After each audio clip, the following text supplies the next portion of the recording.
अब आ जाइए 4 जून को। 4 जून को सुप्रीम कोर्ट में सुनवाई होती है इस साल इसी महीने। अब 4 जून को सीबीआई ने माननीय सर्वोच्च न्यायालय के सामने कहा, किसी और अदालत के सामने नहीं, देश की सबसे बड़ी अदालत माननीय सर्वोच्च न्यायालय सुप्रीम कोर्ट के सामने कहा, जब सुप्रीम कोर्ट ने कहा भाई कब तक आप जांच चलाएंगे, 2 साल हो गया, 2 साल हो गया, कब तक आपकी जांच चलती रहेगी। बोले सर साहब एकदम जांच पूरी हो गई, सब कुछ तैयार है साहब, बस 2 से 3 हफ्ते के अंदर हम फाइनल चार्जशीट दाखिल कर देंगे, अब हमको कोई जांच नहीं करनी। सुना होगा आप लोगों ने, यह भी आप लोगों की जानकारी में है। माने सीबीआई सुप्रीम कोर्ट को गुमराह कर रही है। इसका मतलब सीबीआई अपनी जांच पूरी कर चुकी थी। इसका मतलब सीबीआई को आगे जांच नहीं करनी थी। इसका मतलब सीबीआई को कोई और गिरफ्तारी नहीं करनी थी। लेकिन सीबीआई वालों को बेचारों को क्या पता कि उनको अभी क्या क्या करना पड़ेगा। उसी बीच एक ऐतिहासिक फैसला ट्रायल कोर्ट का, ईडी कोर्ट का अरविंद केजरीवाल के मामले में आता है और वो फैसला यह कहता है ईडी के पास कोई सबूत नहीं है अरविंद केजरीवाल के खिलाफ। ईडी दुर्भावना से काम कर रही है अरविंद केजरीवाल के खिलाफ।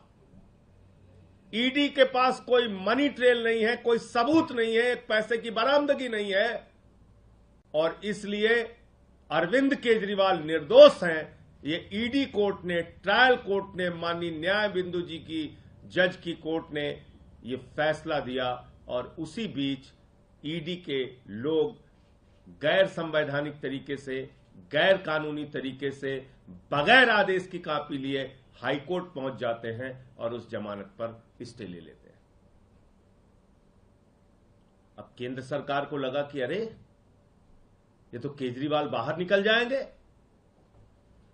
जिस सीबीआई ने कहा जांच पूरी हो गई है, 2 से 3 हफ्ते में फाइनल चार्जशीट दाखिल हो जाएगी, उसको केंद्र सरकार ने कहा, बीजेपी की सरकार ने कहा, मोदी की सरकार ने कहा जाओ तुरंत अरविंद केजरीवाल पे नया मुकदमा लिखो और उनको गिरफ्तार करो।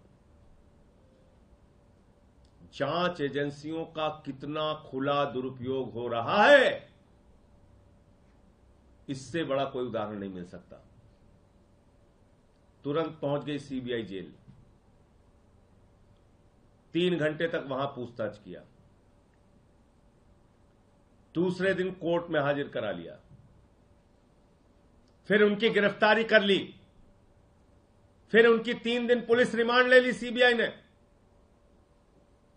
और 3 दिन के बाद आके कह दिया साहब अब जांच नहीं करनी, इनको जुडिशियल कस्टडी में भेज दीजिए। आपने मजाक बना रखा है न्यायालयों का, मजाक बना रखा है कानून व्यवस्था का, मजाक बना रखा है इस देश के संविधान का।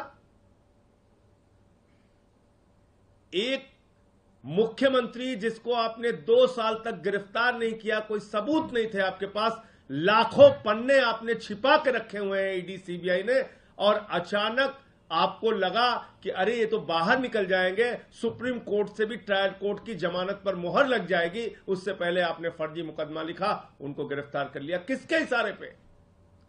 मेरा सीधा आरोप है केंद्र सरकार के इशारे पे, भारतीय जनता पार्टी के इशारे पे, प्रधानमंत्री नरेंद्र मोदी के इशारे पे। आपने लाखों पन्ने की तो चार्जशीट दाखिल कर रखी है, अलग अलग मामलों में लाखों पन्ने आपने छिपा रखे हैं। आपकी जांच अंतहीन तरीके से चल रही है, मुकदमे पे मुकदमा लिखे जा रहे हो। तो कल कह दिया साहब जुडिशियल कस्टडी में भेज दीजिए। तो 2 बातें साफ हो गई। नंबर 1, मनीष सिसोदिया के मामले में कोई सबूत नहीं है ईडी और सीबीआई के पास, सिर्फ उनकी जमानत को रोकने के लिए भारत के सर्वोच्च न्यायालय में खुलेआम ईडी और सीबीआई के द्वारा झूठ बोला गया। यह माननीय सर्वोच्च न्यायालय की अवमानना है।